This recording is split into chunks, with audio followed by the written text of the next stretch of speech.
So as the technology rolls here, both the electronic and the acoustic that you'll be hearing, and there are two forms of acoustic music here, my voice and Richard's guitar.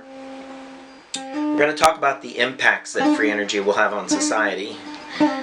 So we call this one Free Energy Impacts. Woo! So first of all, the concept that energy is kind of like a Protestant work ethic kind of thing. You get as much energy as you're worth because you did X amount of hours and you worked real hard and you got blisters even and you broke a sweat all day long and had to go to the spa on the weekend just to recover from your labors. Okay, that whole thing will just go completely out the window. Fuck that. Because really the universe is giving so much to us all the time that we've only barely begun to be able to quantify it in terms of the ecosystem goods and services that nature delivers down to us freely every year. It's over $30 trillion, but it used to be fucking 10 times that. Sorry, this one is not a kid-friendly video. Everyone before this has been, probably. But because I don't remember ever saying the F word before. But the reason we need free energy is because we are actually on a precipice as a civilization. And we are losing the opportunity to keep the world in balance. If we, as humans, who may have fundamentally destabilized some of the Earth's systems and certainly depleted many of her resources, if we have any chance of restoring the balance, we have to pull every tool out of our arsenal, our not inconsiderable innovative minds. Natural capitalism has been a proposed solution. And in fact, if we can apply a natural capitalism model to a free energy revolution, we could very well be in the right ballpark as far as how this would work. But nobody should ever become such a powerful magnate or tycoon in the world of the free energy industries that they then make oil companies pale in comparison to the amount of tyranny that they're able to exert over government, over social systems, over finance. We really need to modify the entire system, just as people in the Occupy movement were suggesting after the latest calamities on Wall Street in the 2008 arena. You know, we are looking at a situation now where we are delaying the inevitable ecological and social and financial crises that will come with steady resource depletion and the negative externalities of pollution and so forth. So therefore, why free energy? Because free energy ameliorates all of the aforementioned disparities and inequities in the social and economic structures of the world. Now, if people aren't ready for an egalitarian society, if people cannot give birth to that in their hearts and in their imaginations, but would rather see a more authoritarian structure put in place, well, then we need to break off from that society. Either go to other planets or move out into the oceans and have our own self-sufficient societies using free energy and anti-gravity and the development of decentralized structures of resource production, such as food, fresh water, entertainment, have our own culture like Hollywood, out in the middle of the ocean on a giant man-made continent that's powered by ocean thermal and tidal power and other free energy technologies and so forth.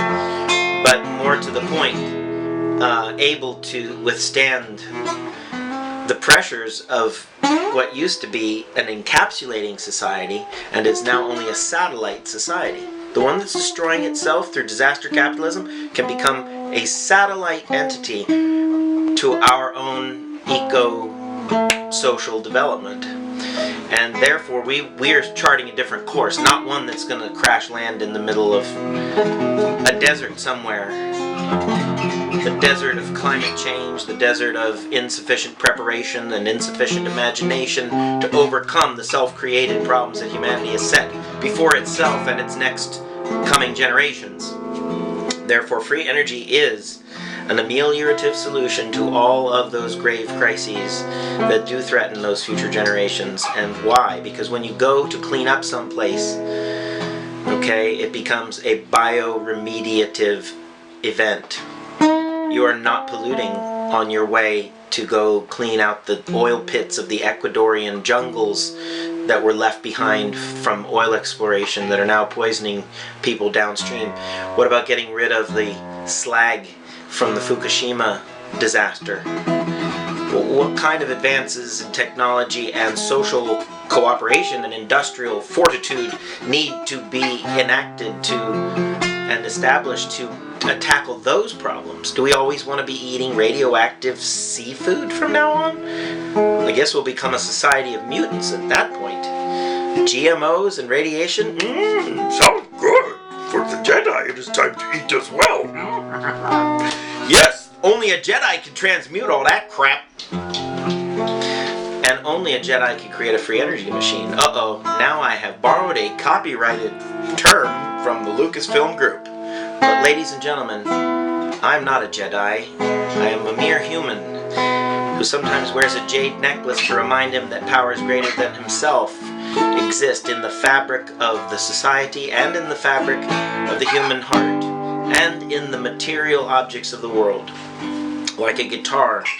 What a great material object that is, born out of the imagination of man coupled with the physics of nature. And those are the kinds of things we can do with free energy. We can make music with free energy technology that will power a new kind of civilization that does not have to buy into the ecocide, war, and death mentality of the crypto-fascist corporate state that we have today.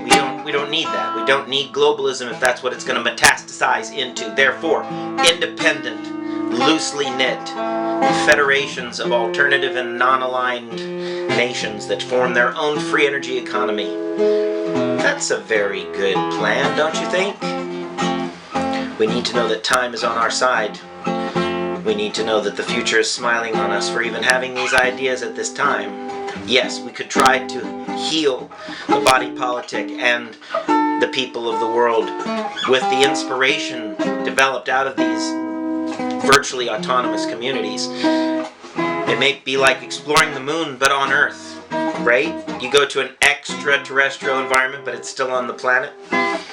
Anyway, what I'm saying is soon we may be in dire need of these alternative living arrangements, not only to buffer ourselves against the advent of climate change, but also if there are continuing episodes of fallout from the industrial economy that threaten the life support systems of the planet themselves. We may need to live in terraria, basically, that are self-contained ecosystems.